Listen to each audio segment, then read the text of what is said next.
শুভ বিকেল সবাইকে। সবাই কেমন আছেন? নিশ্চয়ই অনেক অনেক ভালো আছেন। আমিও আলহামদুলিল্লাহ।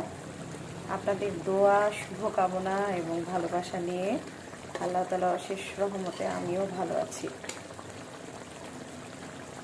সকাল হলো, দুপুর হলো, এখন বিকেল হয়ে গেল। তো ভাবলাম যে আপনাদের সাথে একটু কথা বলি, একটু রান্না বান্না করি, একটু কথা শেয়ার করি। তো চলে এলাম রান্নাতে এবং পাশাপাশি তো ভিডিও চলছেই। তো আমার ইউটিউব চ্যানেলটি আবারও ধন্যবাদ জানাই আমি, যে যারা আমার ইউটিউব চ্যানেলটি সাবস্ক্রাইব করে রেখেছেন এবং লাইক দিচ্ছেন। তো সেই জন্য আমি অনেক অনেক কৃতজ্ঞ সকলের কাছে। তো সবাই পাশে থাকবেন এবং ভালো থাকবেন, সবসময় আমাকে উৎসাহিত করবেন ইনশাল্লাহ, যাতে আমি সুন্দরভাবে আপনাদের মাঝে আসতে পারি এবং সম্মানের সাথে সুন্দরভাবে চলতে পারি। এবং সকলে অনেক অনেক ভালো থাকবেন। আল্লাহ হাফেজ।